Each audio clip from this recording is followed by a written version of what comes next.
Teeming with fish and surrounded by thousands of hectares of national park and bushland, the Murchison River meets the sea at Kalbarri on the West Australian coast. It's a region famous for its unspoilt natural attractions, drawing hundreds of thousands of visitors each year. There's shipwrecks, there's surf breaks, there's everything that you could possibly imagine on a beautiful, untouched coast. One of the last bits of paradise left.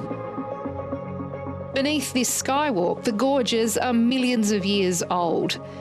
But there's a new land use planned for this region, and it will change the view. Our national park is one of the treasures of the state. It's very ancient and historic, and there's the possibility of seeing turbines off in the distance, which will be quite jarring in that setting. Backed by global energy giant Copenhagen Infrastructure, Murchison Green Hydrogen, or MGH, plans to build one of the world's biggest green hydrogen projects just north of Kalbarri. It will produce about 2 million tonnes of green ammonia annually to export to Asia. With abundant wind and sun, MGH considers Kalbarri the perfect place to build 7,000 hectares of solar panels and 520 wind turbines to generate 6 gigawatts of energy. It will also build a processing plant, a desalination facility and a pipeline out to sea to export the ammonia. We presently use 100 million barrels of oil each and every day. And we need an alternative clean fuel if we're going to decarbonise. We in Australia are extremely privileged with our access to renewable resources, the proximity that we have to places like Korea, Japan, the big energy demand centres, to help those countries and those industries to decarbonise, because they don't have the access to those renewable resources, or the land even for that matter. Green hydrogen is pure hydrogen made using renewable energy. It's considered clean because it has no greenhouse gas emissions. Hydrogen is converted to ammonia to make it easier to transport. So you've got your solar and your wind, which generates the electrons or the electricity. We use that to split water into hydrogen and oxygen. The oxygen is released to the atmosphere. The hydrogen is then combined with nitrogen from the atmosphere to produce the ammonia. The closest wind turbine will be 16 kilometres north of Kalbarri and the manufacturing plant 36 kilometres away. Not far enough for some. Well, we have 450,000 visitors here a year. And one of my concerns is that the tourists will see from every advantage point, even from the river, the turbines, plus there will be ammonia wafting into town, which will cause eye irritations, health issues. MGH will submit its environmental plans this year, but says it will not release any ammonia into the atmosphere. I think it's important to remember that the technology, the infrastructure being used for ammonia production as well as for ammonia shipping has been proven in use for decades. We currently have some 180 million tonnes of ammonia that's produced globally, and there's about 20 million tonnes of that that's safely shipped over water each and every year. But local lobster fishers remain unconvinced. It's scary because of the infrastructure involved, and as I said before, the magnitude and the size of the project and what it's going to look like for us. I mean, where they're proposing of entering off the coastline is some of the most productive rock lobster ground we have in the town site. A lot of the fishermen here rely on it for their livelihood. So, and tour operators and wet fish, like it doesn't just stop with crayfishing. So, yeah, it's a scary time. MGH wants to take over the lease of Murchison House Station, a pastoral property which stretches right next to Kalbarri and along the river. The state government owns the land and currently leases it to a pastoral business. You're talking about building thousands of hectares of solar panels, wind turbines, a desal plant and a pipeline out into the ocean. How do you do all that without impacting the environment? So to give you some context on that, where our building area is about 8.5% of Murchison House Station. And as part of the project, we will also be protecting and improving the vegetation, the soil conditions, the habitats on about 3 times that land area in a nearby area. So that's how we approach it. So it's like an offset type of an idea? There is an offset there as well. Locals and tourists currently camp, fish and surf on the station through access arrangements with the current owners. But people like Cheryl Ely and members of the local fishing club are worried where they'll be allowed to go if the WA government transfers the land to the hydrogen company. Our members are absolutely distraught. They're livid with the idea, and half of the people in town that do have access to it, they're really concerned. You know, that's their lifestyle. That's why they moved here.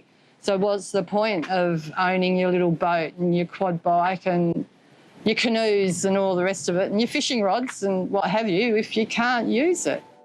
The owners of the station are negotiating a settlement with MGH and declined to be interviewed.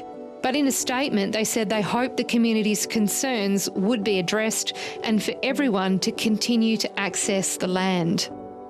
MGH also needs to reach an Indigenous land use agreement with the traditional owners of the region, the Nunda people. Stephen Mongu sits on the Nunda board. My real big concern is that historically, really, we're losing so much of our culture, knowledge, history, traditions, everything. And it's all coming down to money. The chair of the Nunda Aboriginal Corporation Board declined to be interviewed, but in a statement said board directors take their governance and native title responsibilities very seriously, and that all high-level native title decisions will be taken to the Nunda people for their consent. Kalbarri Shire President Liz Sudlow is well aware of community concerns. She believes local governments are often sidelined when large projects are planned in regional areas. We feel as though we're not being treated with any kind of respect. It's difficult to really know the future of our town and our community. And clearly there is some work being done with the company and with the government. It does have lead agency status, but I believe that the Shire has not really had a seat at the table, and the process is not, from our perspective, not particularly transparent. MGH and the Shire are negotiating a community benefit fund, which will be paid to the Shire if the project is built. So far, MGH's project is still in its development phase. It's not fully financed and doesn't have all the necessary approvals, but is aiming to produce green hydrogen in 2029. The federal government wants Australia to be manufacturing at least 15 million tonnes of renewable hydrogen by 2050. It's created a $4 billion hydrogen Head Start program to develop the industry and make up the shortfall between hydrogen's value and its production cost. Australia is one of the few places in the world which can be home to a serious green hydrogen industry. Now, there are some people who celebrate and luxuriate in the difficulties in setting up a green hydrogen industry. It is tough. The economics do need work. This is early stages. Renewable hydrogen is a priority in government's $23 billion Future Made in Australia plan. The Midwest Chamber of Commerce represents local businesses to state and federal governments. CEO Joanne Fabling believes green hydrogen has enormous potential to drive economic growth across the region and within Kalbarri. Yes, there will be some changes. It will get larger. But also, too, what it's going to do is sustain the businesses that are already there. You know, there's some real struggle in those businesses to remain and keep their doors open. Lack of workforce, lack of housing, lack of services within the town itself. So, what we do hope is that the growth will value add into it, and it's critical for us to look at what's the capability within Kalbarri, within Northampton, within the Midwest, and go, right, how do we build? What are the organisations going to need? How do we get our businesses ready for that? For green hydrogen to develop more broadly in the Midwest, Joanne Fabling believes government needs to prioritise upgrading the region's power infrastructure. Australia has an agreement with the German government where Australia would manufacture the green hydrogen necessary for Germany's industrial sector to decarbonise. But despite the agreements and government's deep pockets, on the ground around Australia, some large green hydrogen plans are folding. This is the Oakajee Industrial Estate. It's one area where the WA government has been talking about developing green hydrogen for more than 4 years. It's just spent $20 million building an access road, but any green hydrogen plant is yet to be built. BP has shelved its green hydrogen plans near Perth.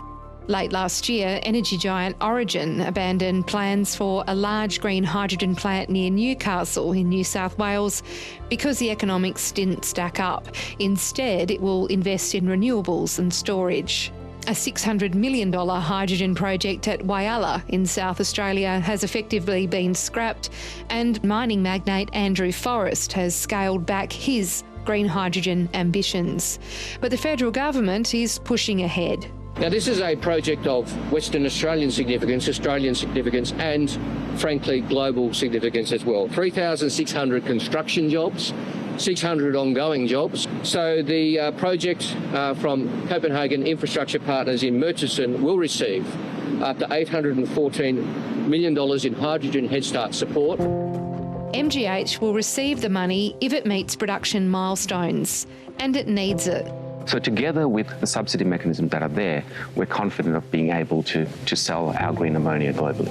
But do you need subsidies for the project to be viable?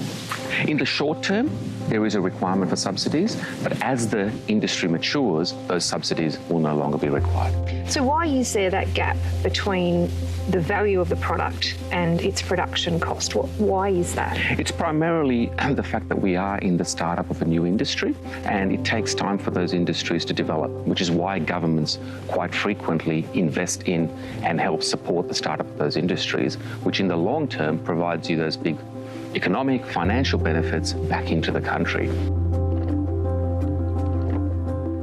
Alongside renewable energy, Australia's goal to reach net zero greenhouse gas emissions by 2050 relies heavily on green hydrogen development.